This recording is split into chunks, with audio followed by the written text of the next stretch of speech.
प्राकृतधर्मानाश्रय प्राकृतनिखिलधर्मरूपमिति निगमप्रतिपाद्यं यत् तच्चुद्धं साकृतिस्तौमि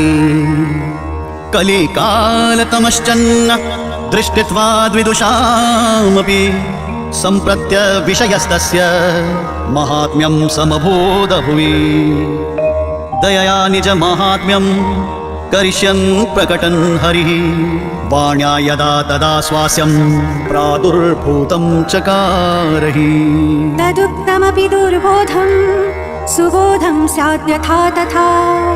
तन्नामाष्टोरतर्शतं प्रवक्ष्याम्यखिलागकृत् ऋषिरग्निकुमारस्तु नाम्नां छन्दो जगत्यसौ श्रीकृष्णस्यं देवता च बीजं कारुणिक प्रभु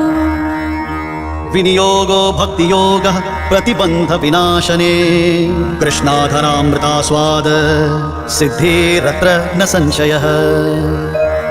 आनन्दः परमानन्दः श्रीकृष्णस्यं कृपानिधिः दैवोद्धारप्रयत्नात्मा स्मृते मात्रातिनाशनः श्रीभागवत गूढार्थ प्रकाशनपरायणः साकार ब्रह्मवादैक स्थापको वेदपारगः मायावाद निराकर्ता सर्ववाद निरासकृत् भक्तिमार्गब्ज मार्तण्डः स्त्रीशूद्राद्युत्रुतिक्षमः अङ्गीकृतयैव गोपीश वल्लभीकृतमानवः अङ्गीकृतो समर्यादो महाकारुणिको विभुः अदेयदानदक्षश्च महोदारचरित्रवान् प्राकृतानुकृतिव्याज मोहितासुरमानुषः वैश्वानरो वल्लभाख्य शत्रुपोहितकृत्सता जनशिक्षा कृते कृष्ण भक्तिकृन्नखिलेष्टदः सर्वलक्षणसम्पन्नः श्रीकृष्ण ज्ञानदो गुरुः स्वानन्दतुन्दिलः पद्मा दलायत विलोचनः कृपादृग्वृष्टिसंहृष्ट दासदासी प्रियः पतिः रोषदृक्पातसंप्लुष्ट भक्तत्वीड् भक्तसेवितः सुखसेव्यो दुराराध्यो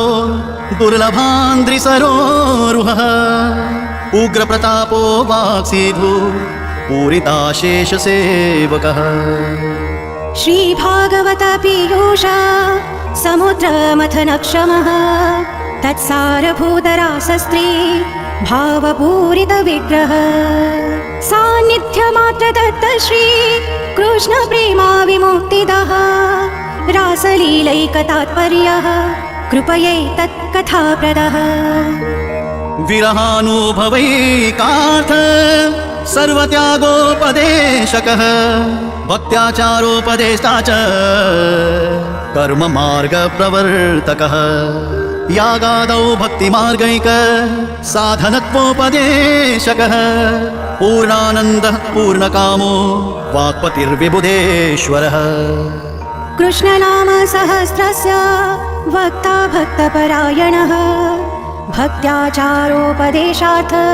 नानावाक्यनिरूपकः स्वार्थोचिताखिल प्राणा प्रियस्तादृशवेष्टितः स्वदासार्थकृताशेष साधनः सर्वशक्तिधृक् भुवि भक्तिप्रचारैक कृते स्वान्वयकृत्पिता स्ववंशे स्थापिता शेष स्वमहात्म्यः स्मयापः पतिव्रता पतिपार लौकिकैहिक दानकृत निगूढहृदयोऽनन्य भक्तेषु ज्ञापिताशयः उपासनादिमार्गाति मुग्धमोहनिवारकः भक्तिमार्गे सर्वमार्ग वैलक्षण्यानुभूतिकृत् पृथक् शरणमार्गोपदेष्टा श्रीकृष्णहार्दवित्